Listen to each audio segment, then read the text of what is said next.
معزز دوستو، ہسٹری فالکنز میں خوش آمدید۔ کسی بھی ملک کی سرحدوں کی حفاظت اس وقت تک نامکمل ہے جب تک اس ملک کی فضائیہ اسے ناقابل تسخیر نہ کر دے۔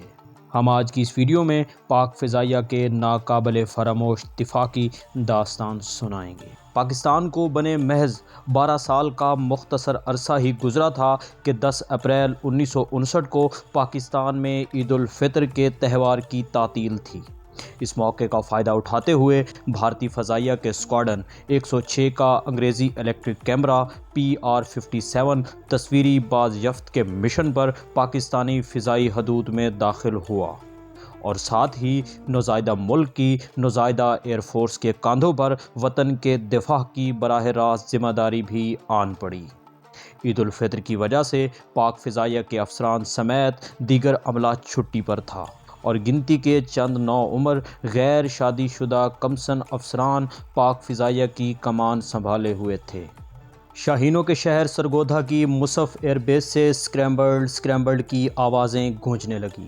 پشاور ایئر بیس کے ریڈار آپریٹر پائلٹ آفیسر رب نواز نے الرٹ پر موجود اسکواڈرن 15 کوبرا یونٹ کو ہماچل پردیش سے صوبہ پنجاب کے ضلع گجرات کی جانب بڑھتے ہوئے ممکنہ بھارتی خطرے کے متعلق آگاہ کیا اور ساتھ ہی سرگودھا سیکٹر آپریشن سینٹر پر تعینات فلائٹ لیفٹیننٹ AM شہزاد کی طرف سے بروقت کارروائی کا حکم دیا۔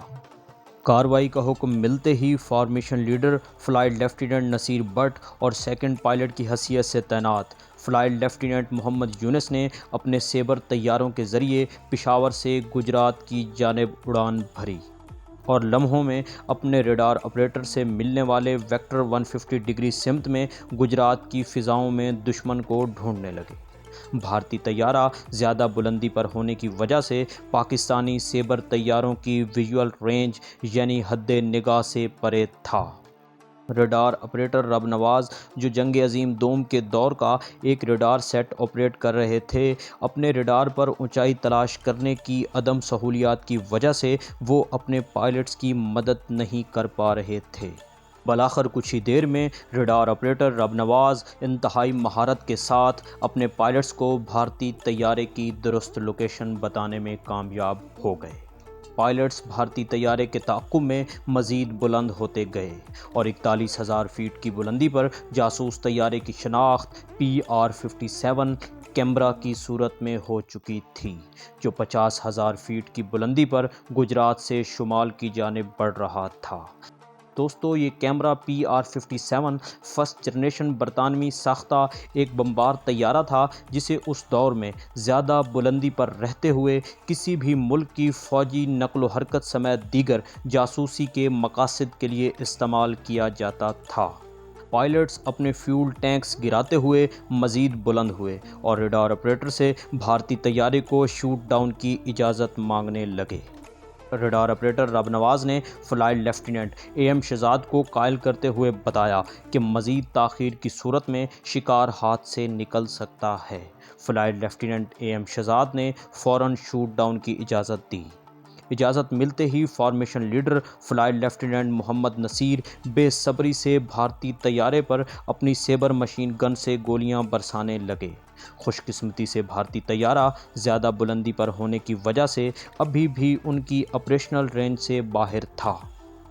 بھارتی کیمرہ پاک فضائیہ کے طیاروں کے متعلق جان گیا تھا اور اب اسے واپسی کے لیے ٹرن بیک چاہیے تھا۔ راولپنڈی کے اوپر سے مڑتے وقت انتہائی خوف کی حالت میں اس نے اپنی بلندی کھو دی اور 47,500 فیٹ کی بلندی پر آ گیا، جو پاکستانی سیبر طیاروں کی مکمل آپریشنل رینج میں تھا۔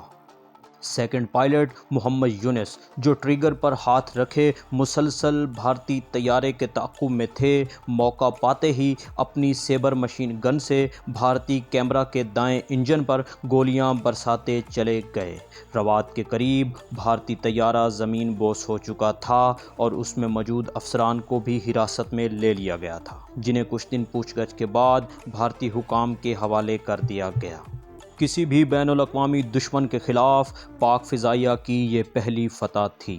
کمسن پائلٹس اپنی فضاؤں میں پر پھیلائے دشمن کی شکست کا اعلان کر رہے تھے اور قوم ان کے پروں کے سائے میں عید کی خوشیاں منا رہی تھی۔